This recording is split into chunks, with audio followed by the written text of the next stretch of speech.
Assalamualaikum warahmatullahi wabarakatuh, Sobat Misteri Sunyi Mencekam. Semoga saja Anda masih terus setia bersama kami, channel yang setiap hari selalu menyuguhkan cerita-cerita misteri menarik. Dan kali ini kami sudah menyiapkan sebuah kisah misteri yang berjudul Kereta Pengangkut Tumbal. Kusno, jangan nekat. Kereta itu nggak bakal berhenti. Teriak Kasdi mencoba menahanku. Benar saja, kereta itu tidak melambat sedikit pun. Aku pun terpeleset dan terjatuh tepat ketika kereta itu menjauh meninggalkanku. Kamu gak apa-apa? Itu kereta cepat, gak bakal berhenti di stasiun perkampungan gini, jelas Kasdi. Iya, gak apa-apa kok. Kereta berikutnya kita harus naik ya. Udah mau malam ini. Udah gak sudi aku balik ke kampung, balasku. Aku pun menoleh ke arah stasiun di belakang kami. Jaraknya hanya beberapa ratus kilometer. Kami memastikan tidak ada petugas yang akan melihat kami yang masih ingin mencoba menyelinap. Aku dan Kasdi menunggu cukup lama hingga langit mulai memerah. Seingat kami memang seharusnya kereta berikutnya ada setelah maghrib. Aku pipis dulu di. Kereta berikutnya masih lama kan? Ucapku yang segera meninggalkan Kasdi. Kusno, tar dulu. Itu kayaknya ada yang lewat, panggil Kasdi. Aku pun membatalkan niatku untuk buang air dan melihat ke arah Kasdi menunjuk. Benar ucapannya, ada sebuah kereta yang melintas dengan perlahan. Kami segera bersiap berlari untuk melompat menaikinya. Tapi sekilas aku sempat terhenti saat melihat jendela di salah satu gerbong. Seorang nenek, rambut putihnya tergerai menatap kami dengan kesal. Kok bengong? Naik nggak? Teriak Kasdi yang sudah dekat dengan salah satu gerbong. Iya. Aku pun tidak menghiraukan apa yang terlihat barusan dan menggenggam salah satu besi di pintu gerbong paling belakang dan berhasil menaikinya. Akhirnya dapat kereta juga, ucap Kasdi. Aku tidak membalas ucapannya. Saat di atas kereta aku baru sadar kereta ini terlihat terlalu tua untuk beroperasi dibanding kereta-kereta yang lewat sebelumnya. Kenapa, No? Kamu nyesel udah naik? Tanya Kasdi yang tengah mencari posisi nyaman di gerbong belakang, yang ternyata merupakan gerbong barang. Enggak lah. Seneng aku bisa pergi dari kampung busuk itu. Suatu saat aku bakal balik dan ngebales perbuatan orang-orang di sana. Iya bener, kita bukan kabur, tapi menempa diri, tambah Kasdi. Ada beberapa kantung besar kami gunakan untuk menjadi sandaran. Di sana kami mengobrol hal-hal kecil untuk menghabiskan waktu kami. Seharusnya kita udah ngelewatin stasiun Ranupi itu nih. Tapi kok nggak berhenti ya? Tanya Kasdi heran. Mungkin beda jurusan. Udah, tujuan kita masih jauh kan? Minimal kita dapat kota yang jaraknya lebih dari 1 malam, ucapku. Kasdi setuju, kami pun melanjutkan perbincangan kami, hingga tanpa sadar langit semakin gelap, dan hanya ada satu sumber cahaya berwarna kuning di gerbong ini. Kami sempat tertidur sesaat, namun suara hujan deras mulai terdengar mengganggu tidurku. Berkali-kali aku berusaha tidak menghiraukan suara hujan dan gemuruh petir di perjalanan ini, namun tetap saja gagal. Aku pun memutuskan untuk membuka mata dan mencari posisi yang lebih nyaman. Tapi, tepat saat aku membuka mata, tubuhku merinding tidak karuan. Aku merasa ada sosok yang memperhatikan kami berdua. Padahal dapat kupastikan tidak ada orang lain di gerbong ini. Aku mencoba untuk tidur lagi, tapi perasaan itu tidak juga menghilang. Aku ingin membangunkan Kasdi, namun aku tidak punya alasan yang tepat untuk itu. Tapi, saat beberapa saat aku terdiam, aku baru sadar saat melihat ke arah kaca jendela. Ada pantulan beberapa orang dengan wajah yang amat pucat memperhatikan kami. Aku melihat sekeliling, tapi sosok yang dipantulkan di kaca itu tidak ada di sekitar kami.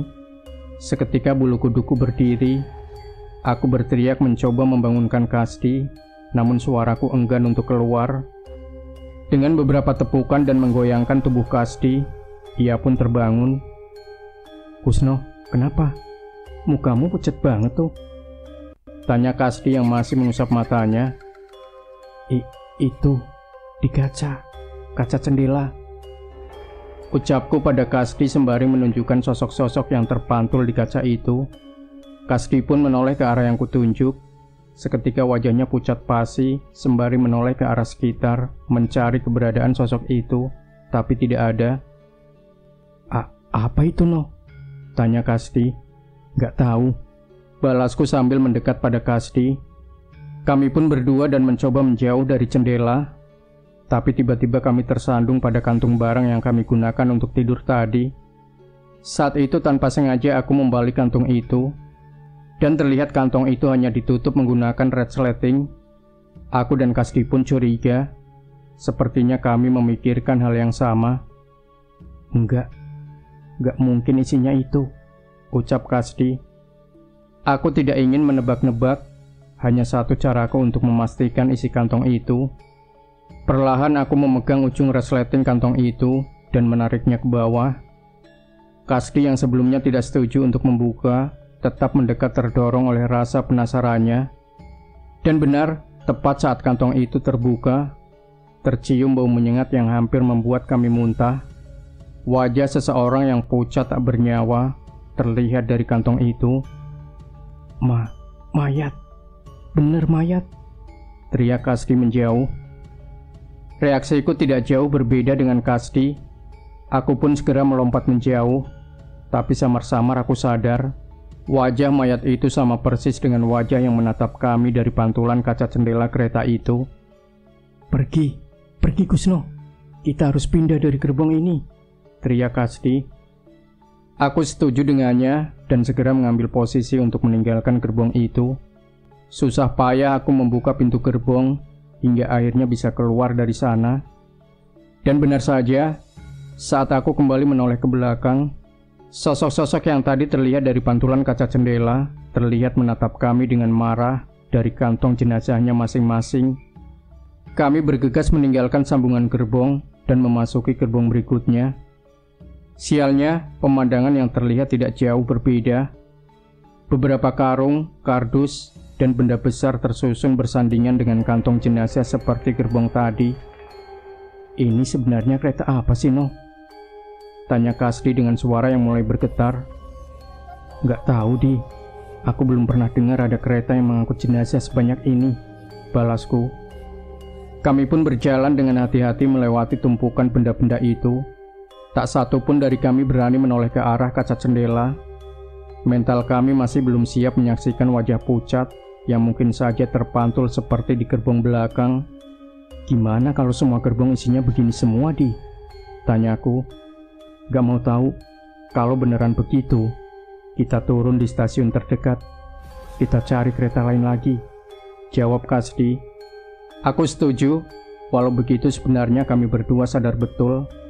Kami sadar bahwa sedari tadi kereta ini belum berhenti sekalipun di stasiun manapun. Tetesan air hujan masuk ke gerbong ini melalui sela-sela ventilasi. Tumpukan barang-barang ini pun mulai basah dengan air yang mulai menggenang. Kenapa keretanya bisa separah ini ya? Memangnya petugasnya nggak dimarahin kalau barang-barang di sini rusak karena air ini? Tanyaku. Kasdi berjalan dengan hati-hati sembari mencoba menjawabku. Nggak tahu juga ya, No. Kecuali kalau memang semua benda di sini isinya mayat semua. Wajar saja mereka tidak peduli. Sebenarnya aku setuju dengan pendapat Kasdi, tapi tidak mungkin mayat-mayat itu dibungkus berbeda. Ya nggak mungkin lah. Memang ada yang tega masukin jasad manusia ke dalam tong kayak gini.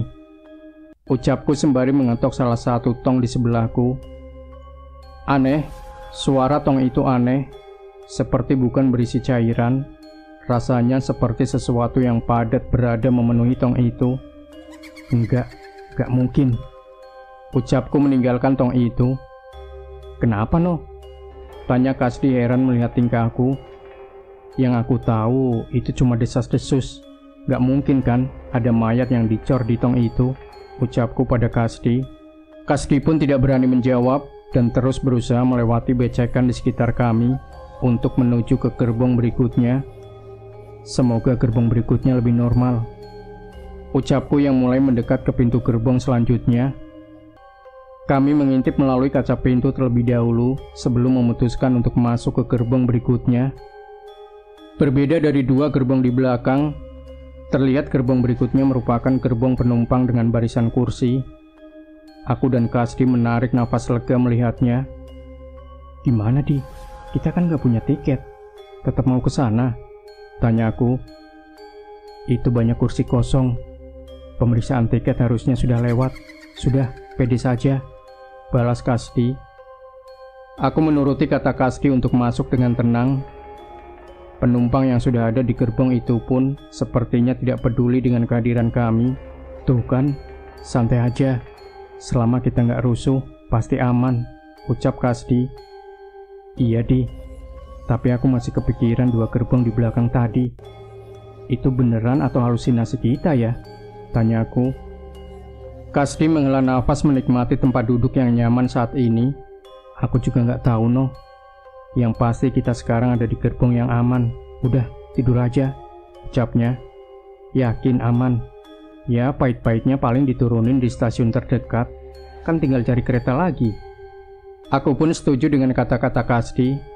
Melihat ia begitu tenang dengan keadaan saat ini, aku pun ikut merasa tenang. Mengikuti jejak Kasdi, aku pun memilih untuk memejamkan mata dan melanjutkan tidur kami yang terganggu dengan penglihatan makhluk-makhluk tadi. Masnya nggak salah kereta?" Tiba-tiba terlihat seorang perempuan membangunkanku. Mbak, ini kursi mbaknya ya? Maaf, ucapku yang ingin segera pindah. "Enggak, Mas, cuman mastiin saja. Benar tujuan Masnya sama dengan kereta ini," ucap perempuan itu. Iya, Mbak," balasku yang tidak ingin diketahui sebagai penumpang gelap. Mendengar jawabanku, perempuan itu pun segera pergi meninggalkanku. Namun mendengar pertanyaan perempuan itu, aku pun penasaran, sebenarnya kereta ini menuju kemana. "Mbak, memangnya kereta ini tujuannya ke..." Belum sempat aku bertanya, tiba-tiba sosok perempuan itu sudah tidak terlihat. Aku beberapa kali mengucek mataku memastikan, namun benar, perempuan itu sudah tidak ada. Yang terlihat hanya gerbong setengah penuh dengan salah satu lampu yang berkedut rusak. Kali ini aku tidak ingin memusingkannya. Rasa kantukku lebih berkuasa untukku saat ini, sehingga membuatku memutuskan untuk kembali tidur. Tepat saat lewat tengah malam, aku terbangun menyadari kereta tengah berhenti di salah satu stasiun. Aku melewatkan nama stasiun itu. Namun stasiun ini sepertinya terletak di desa kecil yang masih jauh dengan kota. "Mas, kalau ingin turun, ini kesempatan terakhir." Tiba-tiba sosok perempuan yang membangunkanku semalam muncul lagi dari belakang. Ia tidak menunggu jawabanku dan berjalan melewatiku dan turun di stasiun itu. Kali ini aku mempertimbangkan ucapannya dan membangunkan Kasdi. "Di, bangun Di, keretanya berhenti," ucapku mencoba membangunkan Kasdi. Kasdi terbangun, ia menoleh ke arah jendela, memastikan posisi kereta ini. "Masih stasiun desa, masih jauh noh," ucapnya yang ingin kembali mencoba untuk tidur. "Kamu yakin mau lanjut? Hal aneh tadi gimana?" tanyaku. "Udah nggak apa-apa, toh sekarang juga udah nggak ada apa-apa kan?" balasnya. Aku sedikit ragu, tapi ucapan Kasdi ada benarnya.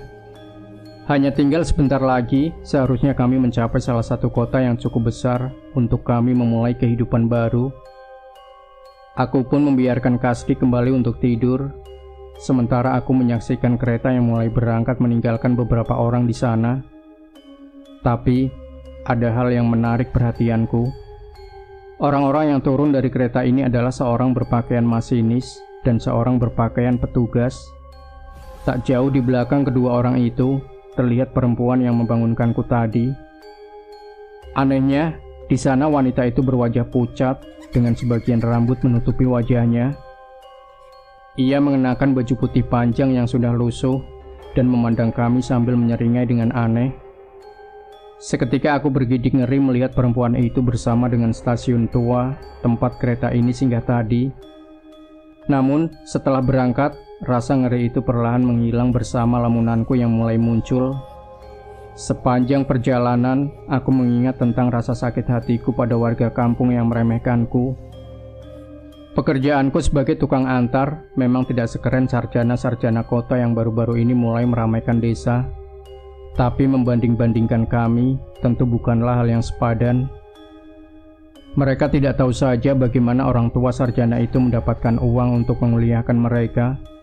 Orang tua mereka ada yang rentenir, pejabat desa yang menggunakan uang desa dengan alih-alih beasiswa, hingga juragan kaya yang uangnya disetor oleh beberapa preman pasar. Kadang dunia ini memang tidak adil. Puncak kekesalanku dan Kasti terjadi ketika tanah tempat tinggal kami digusur untuk pembangunan.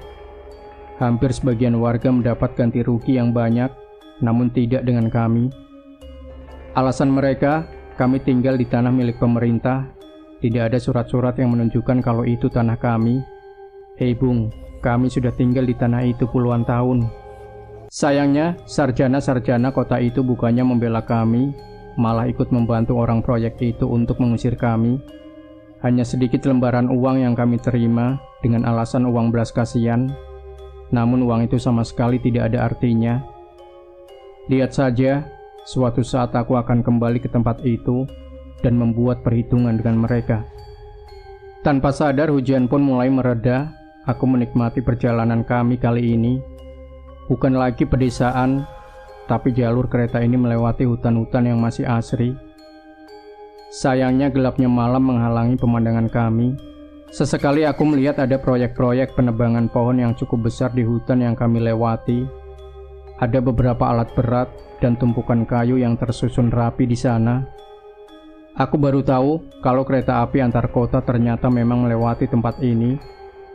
Sempat aku berpikir, apakah itu adalah proyek ilegal? Namun apabila sering dilewati kereta dan dilihat oleh banyak orang, tidak mungkin itu proyek ilegal. Sebelum berpikir lebih panjang, entah mengapa aku merasa kereta ini berjalan dengan lebih cepat. Tak hanya itu, tiba-tiba seluruh listrik di kereta ini pun mati. Lampu-lampu sama sekali tidak ada yang menyala. Tidak, ini ada yang tidak beres. Seketika aku teringat perkataan perempuan tadi, ini kesempatan terakhir kalau mau turun. Sontak aku mulai panik dan membangunkan Kasti. Kasti, bangun!" teriakku membangunkannya. Kasti pun terbangun. Ia terlihat panik saat mengetahui keadaan di kereta sudah menjadi gelap gulita. Kenapa no? Mati lampu?" tanya Kasti. "Iya Di, aku semakin ngerasa ada yang gak beres sama kereta ini," balasku. "Paling petugasnya lagi usaha benerin, keretanya juga masih jalan kan?" ucap Kasti. Seketika aku teringat sosok petugas dan masinis yang turun di stasiun tadi. "Enggak Di, bangun. Kita harus cari tahu kemana tujuan kereta ini," ucapku. "Kok kamu jadi panik sih? Dari tadi juga aman-aman aja," balas Kasti. "Kamu gak ngerasa aneh? Udah lumayan lama lampu mati, tapi gak ada penumpang yang protes. Petugas juga gak ada yang meriksa," balasku. Kasti mulai berpikir sejenak. Ia berdiri dan mengintip ke arah penumpang lain. "Bener, penumpang lain gak ada yang protes?" tanya Kasti. Aku mengangguk. "Sedari tadi kamu dengar ada penumpang yang ngobrol?" tanya Kasti lagi. Aku menggeleng. Sepertinya aku mengerti apa yang dimaksud Kasti. Enggak mungkin. Waktu kita masuk tadi, masih ada penumpang yang menoleh ke arah kita," balasku.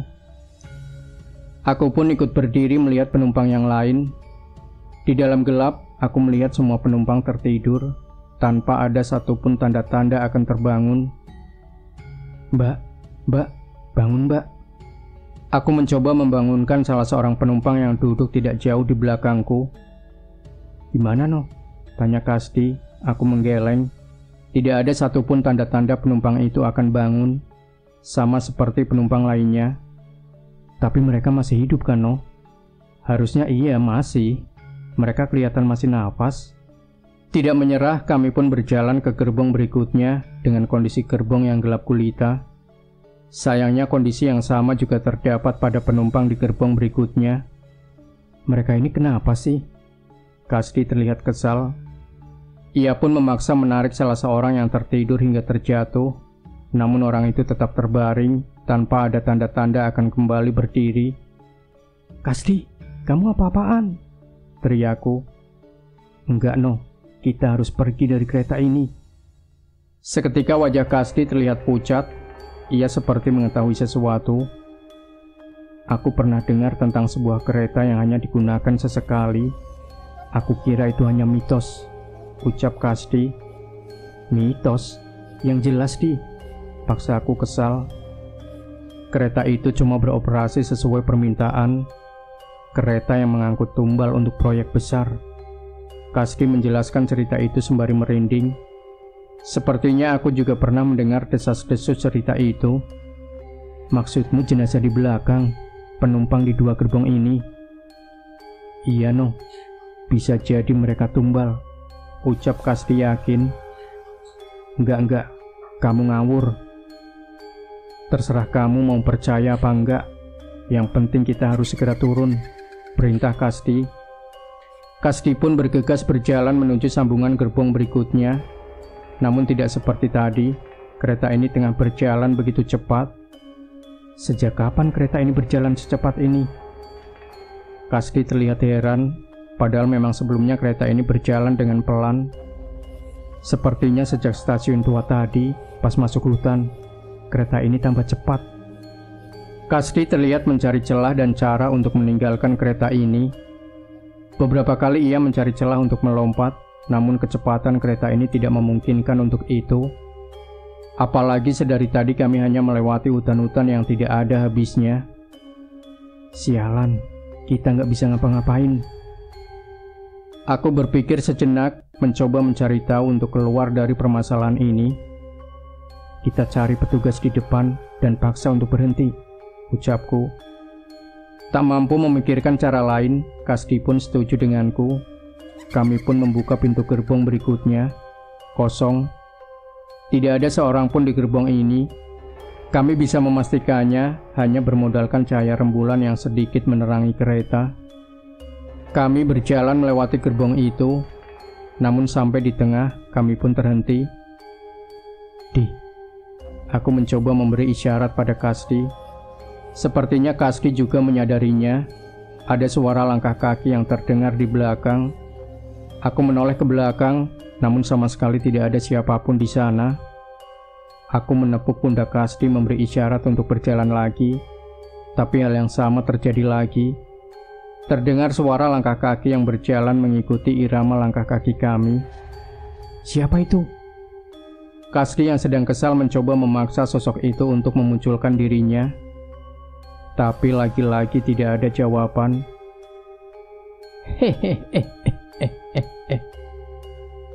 Samar-samar terdengar suara paro dari seseorang.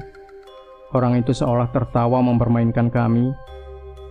Kasdi yang sudah kesal berbalik ke belakang dan memeriksa satu persatu kursi yang sudah kami lewati. "Siapa? Jangan bercanda. Keluar kamu," tantang Kasdi. Namun saat kami memastikan tidak ada seorang pun di sana, tiba-tiba seluruh tubuh kami lemas. Kami pun membalikkan tubuh kami dan kembali berjalan ke gerbong berikutnya. Tapi berbeda dengan tadi, saat melewati tengah gerbong, tiba-tiba suara langkah kaki di belakang kami semakin cepat. Kami pun mempercepat langkah kami hingga berlari. Kali ini kami yakin itu bukan langkah kaki manusia. Terlebih langkah kaki itu tidak lagi terdengar hanya dari bawah. Langkah kaki itu bahkan terdengar dari langit-langit kereta. Jantung kami berdetak semakin kencang. Tengkuku terasa dingin saat suara langkah kaki itu bergerak semakin dekat dan semakin dekat di telinga kami. "Cepet, No!" teriak Kasdi membukakan pintu gerbong dan menyuruhku keluar. Tepat ketika aku mencapai sambungan gerbong, Kasdi menutup pintu gerbong itu dengan cepat. Kami sampai dengan terengah-engah. Jantungku masih belum selesai berdegup dengan kencang. Sementara itu aku yang masih penasaran mencoba mengintip mencari tahu makhluk apa yang mengejar kami tadi. Aku tidak melihat siapapun di gerbong itu. Sama sekali tidak ada. Bahkan saat aku mengintip memastikan ke beberapa sisi. kembali ke sini. Seketika aku terjatuh dengan munculnya sosok makhluk kurus yang merangkak dari atas. Ia memamerkan wajah keriputnya dengan kepala yang botak, dengan sedikit sisa rambut menempelkan wajahnya di kaca. Lari, lari no. Kasdi pun menarik bajuku dan membawaku menuju gerbong berikutnya. Setelah 5 gerbong sebelumnya, aku tidak lagi berharap banyak dari gerbong ini. Terlebih saat aku melihat semua jendela di gerbong ini terbuka, membiarkan angin dan air hujan masuk ke dalam kereta. Hati-hati Di, sedari tadi tidak ada gerbong yang beres, ucapku. Kasdi mengangguk, sepertinya ia sangat sadar dengan itu. Hampir seluruh lantai gerbong ini basah dengan air hujan yang masuk lewat jendela. Angin yang berhembus juga menimbulkan suara-suara aneh. Noh, lihat ini, ucap Kasdi menunjukkan benda yang terdapat di kursi. Tas, bungkus makanan, plastik berisi barang, jaket. Benda-benda itu tertinggal dalam kondisi basah di kursi-kursi gerbong ini. Maksudmu gimana, Di? Tanyaku. Bukannya ini artinya tidak ada orang yang menempati gerbong ini, ucap Kasdi. Benar juga, ini bukan barang-barang lama. Sisa-sisa makanan pun masih belum membusuk. Terus mereka pada kemana? Tanyaku. Kamu udah tahu kan aku bakal jawab apa? Iya sih, tapi siapa tahu kamu punya perkiraan. Kasdi menghela nafas, sepertinya bukan tidak punya firasat. Kasdi hanya berharap firasatnya salah. Sambil berhati-hati kami berjalan melewati gerbong ini. Selama berjalan sepertinya aku sedikit membaca firasat Kasdi. Orang-orang yang berada di gerbong ini sepertinya pergi dengan terburu-buru ya, tanya aku. Nah, itu kamu tahu. Jangan bilang alasan semua jendela ini terbuka karena orang-orang itu pergi melalui jendela, Di. Saat menyadari hal itu, seketika aku merasa gerbong ini berbahaya. Pasti ada sesuatu yang membuat orang-orang itu nekat melakukan hal itu, ucap Kasdi sambil berhati-hati. Aku tidak habis pikir apa yang bisa membuat hal itu terjadi. Sembari memikirkan hal itu, aku merasakan hal yang aneh. Entah mengapa tiba-tiba kepalaku terasa sakit. Aku memperhatikan Kusno, ia juga memegangi kepalanya. Apa dia merasakan hal yang sama? Kepalaku, Di, tiba-tiba sakit, ucapku. Iya, noh. Tadi aku kira cuma sakit kepala biasa. Kenapa sekarang tambah sakit? Balas Kasdi heran. Aku hampir saja terjatuh di tempat ini. Kasdi mencoba menolongku untuk terbangun. Namun seketika aku melihat hal yang aneh di sekitarku. Di, kok kita ada di kuburan, Di? Ucapku ketika semua apa yang kulihat berubah menjadi kuburan. Kuburan? Kuburan apa, noh? Kita di kereta, jelas Kasdi. Tapi... Kali ini Kasdi tidak menjawab panggilanku. Sebaliknya ia kini terlihat ketakutan dan menjauh dariku. Pergi setan busuk, pergi! Teriak Kasdi mencoba mengusirku. Setan? Apa maksud Kasdi? Entah apa yang terjadi pada kami berdua. Berbagai hal mengerikan terpampang di hadapan kami. Berkali-kali Kasdi mencoba memukuliku. Aku mencoba untuk kabur, tapi selalu ada kuburan mengerikan yang menghadangku. Kasdi semakin menggila. Ia melompat-lompat menjambak rambutnya hingga sesekali mencakari dirinya sendiri. Aku setan busuk, aku setan busuk, aku harus mati. Mendengar ucapan itu, aku segera berlari menangkap Kasdi dan menahan gerakannya. Kasdi, sadar Kasdi. Seketika aku mulai mengerti alasan orang-orang ini nekat melompat dari kereta. Ini halusinasi, Di, sadar. Walaupun berucap seperti itu, sebenarnya aku masih belum sadar dari penglihatan kuburan di sekitarku. Setidaknya aku tidak seperti Kasdi. Aku menahan tubuhnya dan menyeretnya dengan paksa.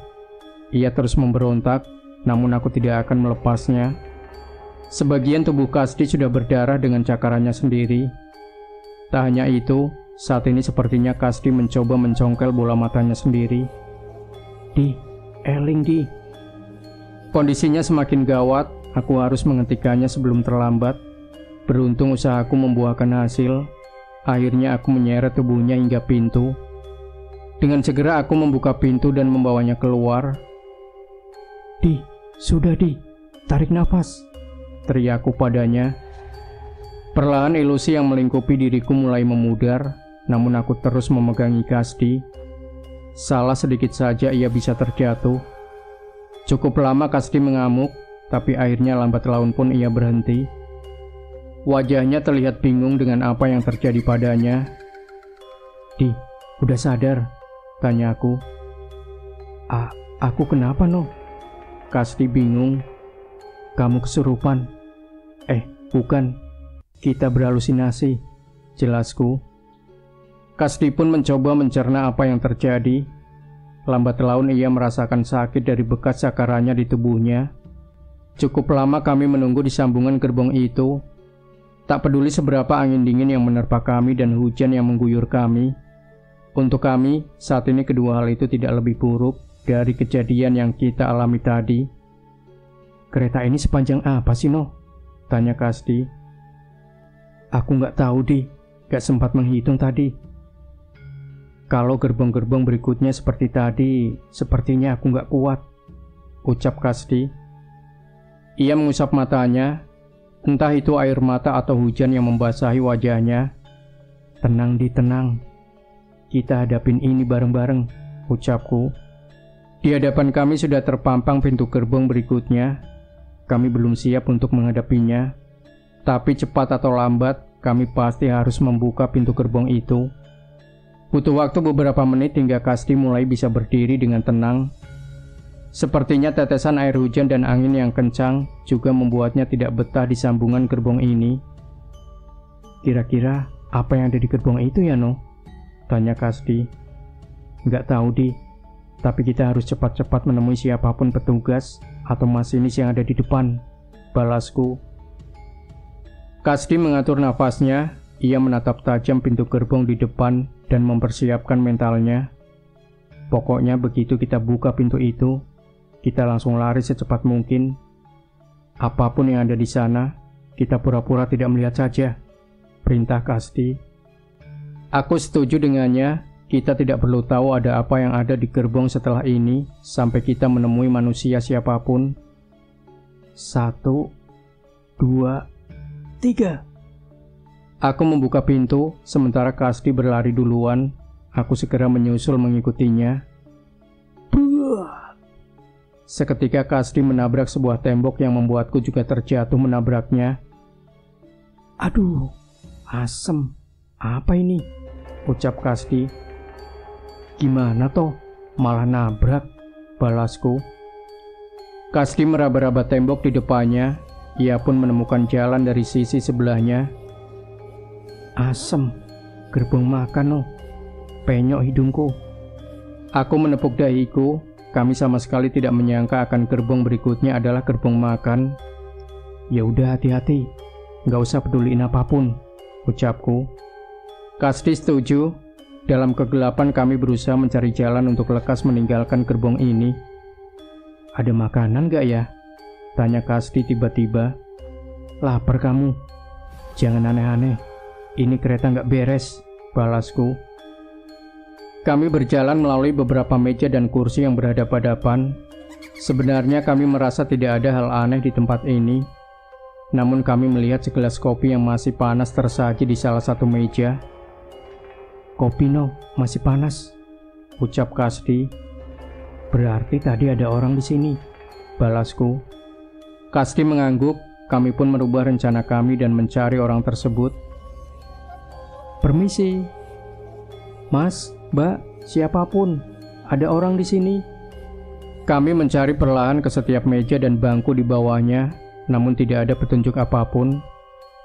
Tidak menyerah, aku pun melompat ke dalam meja bar tempat yang membatasi petugas restorasi dengan penumpang. Aku mengecek ke kolong meja hingga ke rak yang ada di dalamnya. Awalnya aku pikir tidak akan menemukan apa-apa, tapi saat sampai di lemari penyimpanan belakang, tiba-tiba terdengar suara ketukan yang sepertinya tidak disengaja. Aku membuka lemari itu, dan benar saja, Ada seseorang di sana. Di sini, Di, ada orang. Kasdi segera melompati meja dan menghampiriku. Dia masih hidup, no? Tanya Kasdi. Aku mencoba mendekatinya dan beberapa kali menggoyangkan tubuhnya. Mas, bangun mas, ucapku. Aku memeriksa masih ada nafas di tubuh orang itu dan mencoba membangunkannya lagi. Permisi mas, bangun. Dengan perlahan tiba-tiba orang itu membuka mata dan mencoba mengenali kami. Siapa kalian? Kenapa kalian bisa ada di sini? Tanya orang itu. Aku dan Kasdi saling menatap. Kami sedikit bernafas lega ketika tahu masih ada satu manusia lagi di kereta ini. Masnya petugas kan? Tolong mas, kita mau pergi dari kereta ini. Ini bukan kereta biasa kan? Kasdi langsung bertanya secara frontal. Orang itu mencoba berdiri dan mendekati kami, namun sepertinya ia gagal. Wajahnya terlihat frustasi, seolah-olah tahu kondisinya. Kalian seharusnya tidak ada di kereta ini, ujar orang itu. Iya mas, makanya kita ingin pergi, balasku. Terlambat, kereta ini hanya berhenti di satu stasiun tua.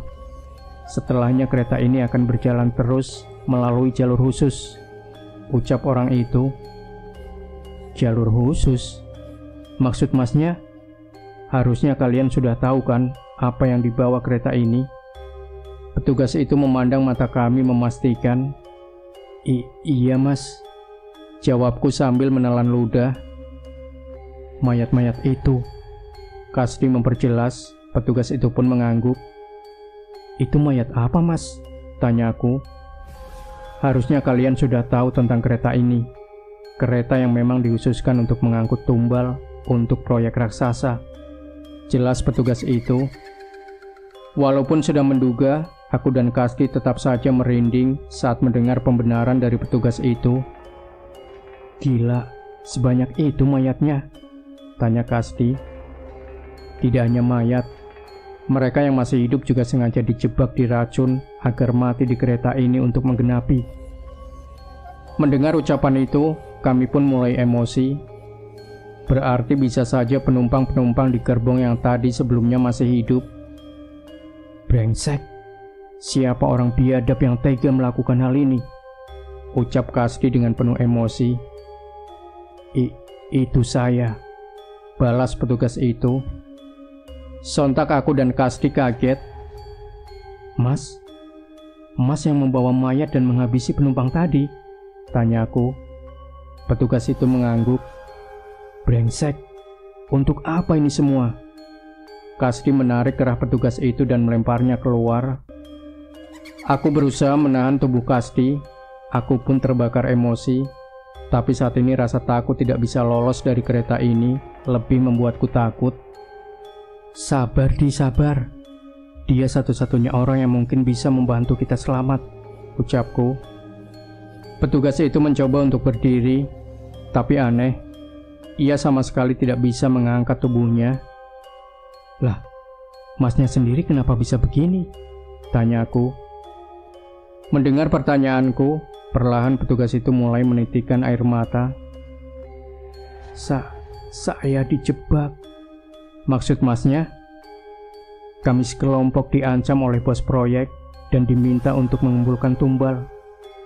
Ada uang yang besar yang dijanjikan, namun bukan itu alasannya.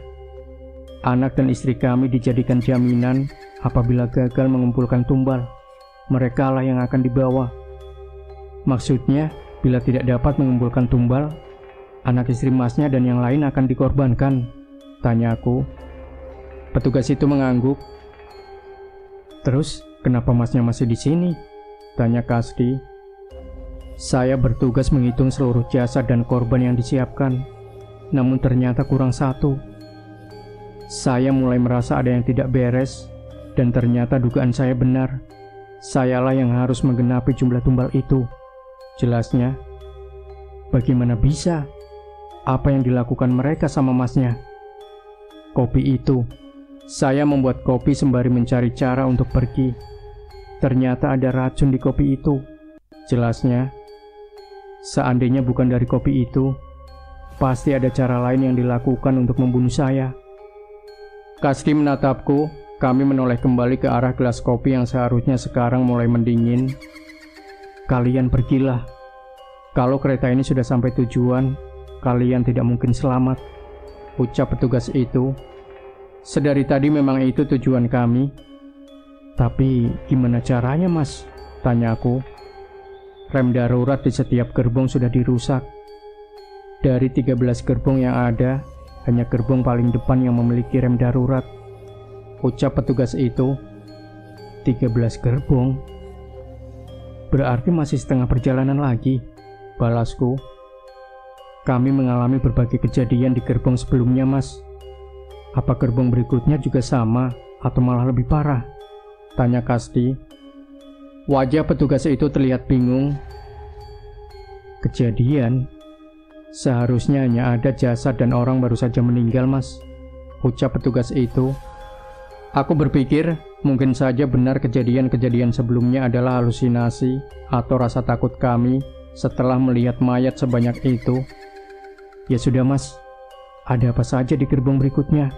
Tanyaku mempercepat. Seharusnya hanya ada jasad manusia yang terjebak. Sebagian diracun dengan gas, sebagian lagi memang tidak bernyawa. Tapi ucapan petugas itu tertahan. Tapi apa, Mas? Di barisan gerbong berikutnya ada seorang Belum sempat menyelesaikan kata-katanya, tiba-tiba ia terbatuk memuntahkan darah dari mulutnya. Mas, kenapa, Mas? Mas, ucap Kasdi panik.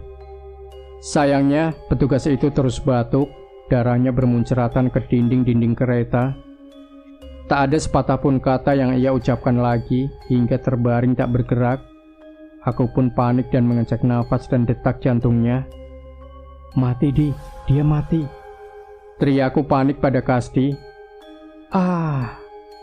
Kasdi menggoyangkan tubuh petugas itu dan memastikan, namun petugas itu benar-benar tidak bergerak. Kami melampiaskan kekesalan sesaat dengan memukul dinding kereta. Satu-satunya harapan kami untuk bisa pergi kini menghilang. Kita harus lanjut, No. Nggak bisa diam di kereta ini, ucap Kasdi. Tapi lanjut kemana? Tanyaku. Dengarkan tadi, ada rem darurat di gerbong paling depan. Kita berhentiin kereta ini dan pergi, jawab Kasdi. Terus keretanya gimana? Aku nggak peduli, biar aja kereta ini berhenti di hutan-hutan begini. Sisanya kita tinggal cari cara untuk meninggalkan hutan-hutan ini, ucap Kasdi. Memang cukup beresiko, tapi ada benarnya juga. Di hutan lebih aman daripada di kereta ini. Setelah mempersiapkan diri, kali ini kami benar-benar mengambil ancang-ancang untuk berlari secepat mungkin menerobos gerbong berikutnya. Benar ucapan petugas itu. Gerbong berikutnya layaknya gerbong kereta biasa, namun semua orang di kursinya terlihat tertidur. Belajar dari pengalaman sebelumnya, kami tidak lagi berniat mengecek kondisi penumpang itu dan memilih untuk menerobos ke gerbong berikutnya. Gerbong berikutnya tidak jauh berbeda, namun ada bau kemenyan yang tercium di gerbong ini. Seperti tadi, kami ingin berlari secepat mungkin meninggalkan gerbong ini, tapi tiba-tiba Kasdi terhenti saat menyadari sesuatu. Biadab, ucap Kasdi setelah sadar dengan sosok di sekitar kami. Aku yang baru saja menyadarinya juga berusaha menahan mual. Bagaimana tidak, seluruh penumpang di kereta ini sudah tidak bernyawa, dengan kepala yang sudah tidak lagi berada di tempatnya. Siapa yang tega melakukan hal ini? Ucapku. Kami berusaha menahan rasa takut kami dan terus berjalan. Dan tepat saat akan memasuki gerbong berikutnya, pertanyaan kami pun segera terjawab. Dari kaca di pintu gerbong, terlihat seorang nenek tua berambut putih panjang dengan baju kebaya yang sudah bersimbah darah. Ia menggenggam sebuah parang di tangannya dan menghampiri satu persatu penumpang yang baru saja menjadi mayat itu. Ia memenggal kepala setiap penumpang itu tanpa belas kasihan. Sebaliknya ia malah tertawa seolah menikmati apa yang ia lakukan itu. Suara tawa nenek itu menggema hingga keluar. Ia mengangkat kepala penumpang itu dan menikmati tetesan darahnya. Edan, dia siapa no? Gak waras dia, ucap Kasdi. Samar-samar aku teringat wujud nenek yang kulihat saat hendak menaiki kereta ini. Gak tahu di, yang jelas dia berbahaya, jawabku. Terus gimana cara kita ngelewatin gerbong itu? Tidak ada jalan lain. Di tengah hujan malam itu dan cepatnya kereta melaju, kami memutuskan untuk memanjat gerbong untuk melewati nenek-nenek itu. Kamu bisa naik ke atas? Tanyaku pada Kasdi. Bisa. Tangan luka segini mah nggak seberapa, balasnya percaya diri. Aku membantu Kasdi naik terlebih dahulu. Setelahnya aku memastikan nenek itu tidak menyadari keberadaan kami dan menyusulnya naik ke atas. Aku pernah beberapa kali menaiki atas gerbong kereta, namun biasanya di siang hari dan tidak pernah secepat ini. Saat ini kami berhati-hati sembari merangkak di gerbong menahan terpaan angin dan air yang terasa tajam di wajah kami. Suara nenek itu masih terdengar. Hal itu seolah menandakan ia baru saja memenggal satu jasad penumpang lagi. Hati-hati no, jangan sampai kedengaran sama nenek itu, peringat Kasdi. Iya, kamu juga. Awas licin. Walau cukup lama, kami pun akhirnya sampai ke ujung gerbong. Kami berpikir untuk turun atau terus melakukan perjalanan dari atas. Kalau kita lanjut perjalanan dari atas ini, kira-kira bisa lompat ke gerbong berikutnya, tanya aku pada Kasdi. Bahaya, licin banget. Tapi kalau berhasil berjalan di atas gerbong, saat ini lebih bahaya dibanding di dalam, balas Kasdi. Lah, terus gimana? Aku milih ngambil resiko itu. Kita coba lompat ke gerbong depan, balas Kasdi. Aku sedikit ragu, tapi aku setuju bahwa itu pilihan terbaik saat ini. Kasdi pun mengambil ancang-ancang. Ia sedikit berlari dan melompat ke gerbong berikutnya. Buah! Terdengar suara yang cukup keras saat Kasdi mendarat ke atap gerbong berikutnya. Aku pun bersiap melakukan hal yang serupa. Aku berlari dan melompat menuju gerbong berikutnya. Seharusnya ini bukanlah hal yang sulit. Buah! Sekali lagi terdengar suara yang keras, tepat saat aku mendaratkan kakiku di atap gerbong. Namun sialnya, air hujan membuat pijakanku meleset hingga tubuhku hampir terjatuh di celah sambungan gerbong. No, pegang! Teriak Kasdi menjulurkan tangannya. Dengan sigap aku meraih tangannya dan beberapa kali menendang dinding gerbong untuk naik kembali. Aku selamat. Jantungku berdegup kencang membayangkan bila aku terjatuh dan tergelincir ke hutan. No, Kusno. Aku mengatur nafas mencoba menenangkan diriku kembali. No, itu no.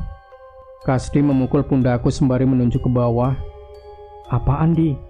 Tanyaku bingung. Aku pun memperhatikan arah kemana jari Kasdi menunjuk. Sial, dari kaca pintu gerbong yang kami lewati sebelumnya, terlihat nenek itu menatap ke arah kami. Ketahuan, kita ketahuan di, ucapku. Wajah nenek itu terlihat marah. Matanya melotot sembari menggenggam parang di tangannya. Ia membuka pintu gerbong itu setelah bersiap mengejar kami. Lari, lari terus, perintah Kasdi. Sekuat tenaga kami berlari dengan hati-hati. Samar-samar terdengar langkah yang sama dari bawah, seolah mengikuti kemana arah kami. Kami melompat ke gerbong berikutnya. Dan benar saja, nenek itu sudah berada di ujung gerbong sebelumnya mengejar kami. Berhenti, kalian semua harus mati. Tidak ada yang boleh hidup.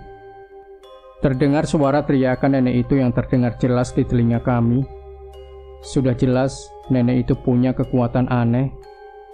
Kami tidak mempedulikan dan terus berlari sehati-hati yang kami bisa. Namun sialnya, tepat di ujung kereta ini, wajah nenek itu muncul dan berusaha menaiki atap gerbong. Gila nenek itu di, teriakku. Kakiku lemas melihat keberadaan nenek itu.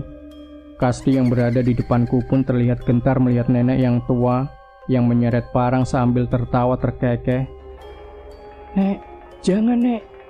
Kita tidak bermaksud apa-apa.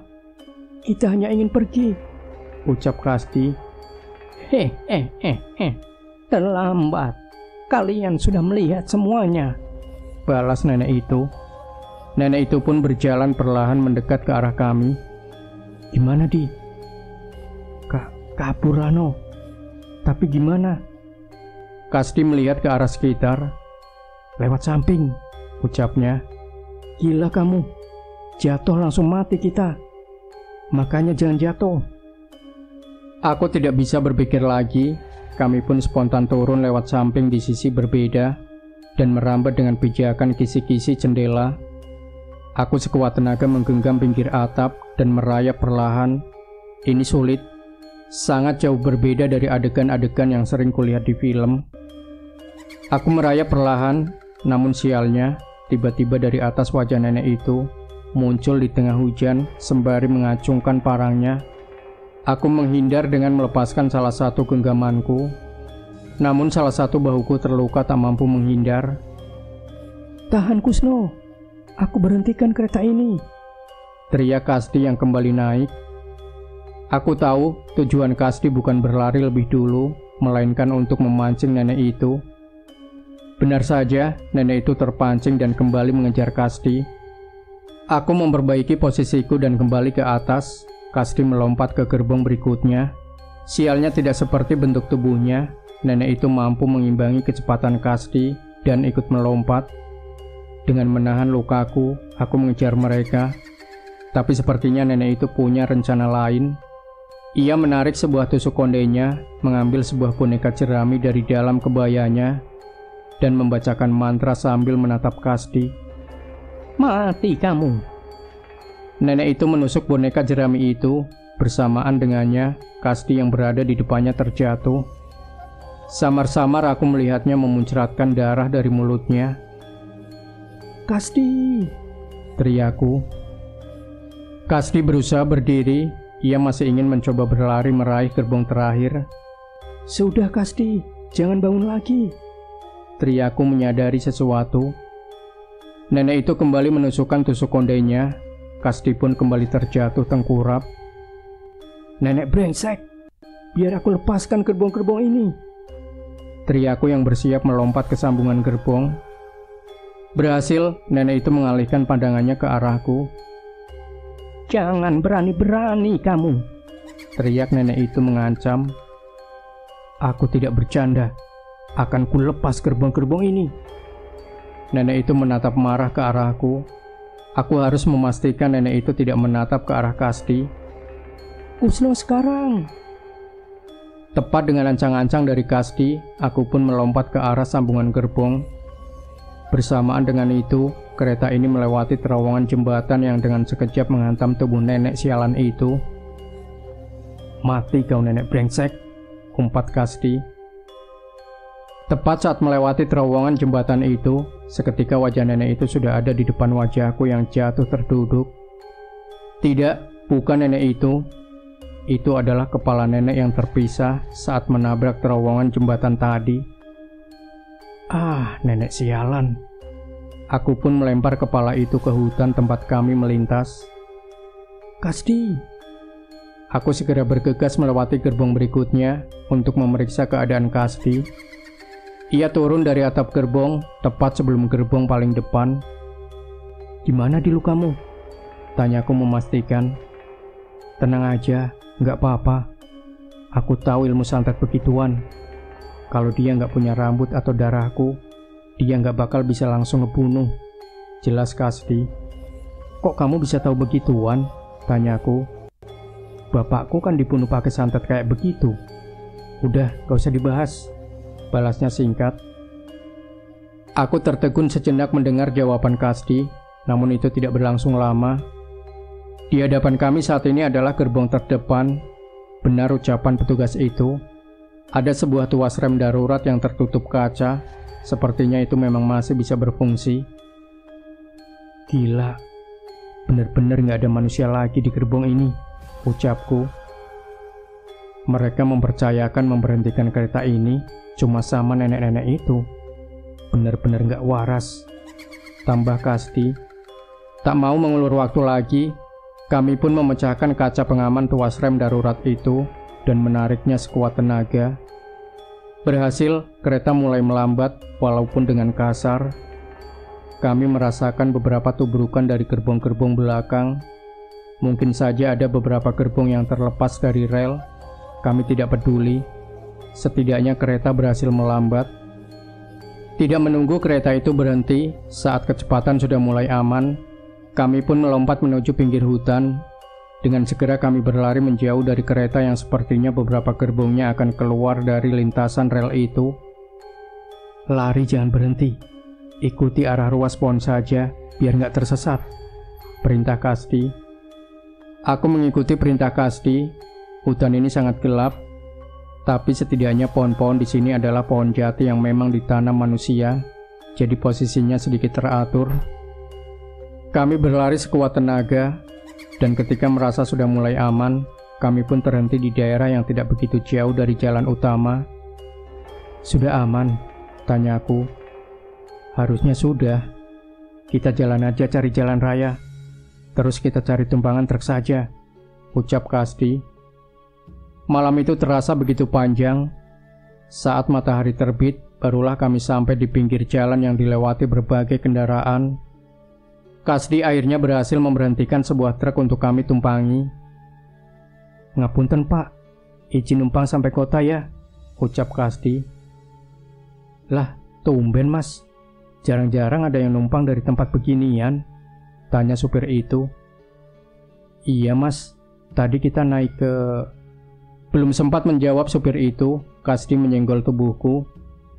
Iya Mas, tadi kita salah turun. Boleh ya numpang? Boleh, naik aja di belakang, ucap supir itu tanpa curiga. Matur nuwun Mas, balasku.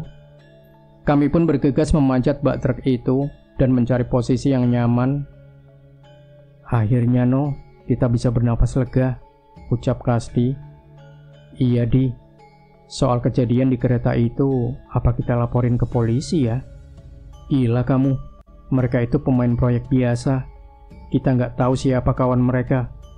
Salah-salah, kita yang diincar, jawabnya. Benar juga, tidak mungkin kereta sebesar itu bisa beroperasi tanpa sepengetahuan lembaga terkait. Udah tidur aja, sampai kota baru kita pikirin mau ngapain, ucap Kasti. Aku pun bersiap untuk tidur, tapi belum sempat untuk itu. Tiba-tiba Kasti menatapku dengan aneh. Noh, yang kamu tidurin itu kantong apa? Besarnya kok nggak wajar? Tanya Kasti. Sontak aku kembali terduduk dan memastikan apa yang dimaksud Kasti. Tidak mungkin kantong seperti di gerbong kereta tadi juga kami temukan di sini. Hahaha, bercanda udah tidur. Kasti tertawa terkekeh, merasa berhasil mengerjaiku. Aku membalasnya dengan melemparkan sepatuku yang basah kepadanya. Sial kamu, awas, tak bales kamu nanti, ucapku kesal. Truk yang kami tumpangi melaju dengan tenang menuju kota. Kisah mengenai kereta yang mengangkut puluhan tumbal itu pun kami putuskan untuk kami simpan dan tidak kami ceritakan ke siapapun, selain mungkin akan membahayakan kami. Lagi pula, apa ada yang akan percaya? Demikian Sobat Misteri Sunyi Mencekam. Jangan lupa tinggalkan komentar Anda, like, share video ini, subscribe channel Sunyi Mencekam, dan nantikan kembali cerita-cerita misteri terbaru dari kami. Wassalamualaikum warahmatullahi wabarakatuh.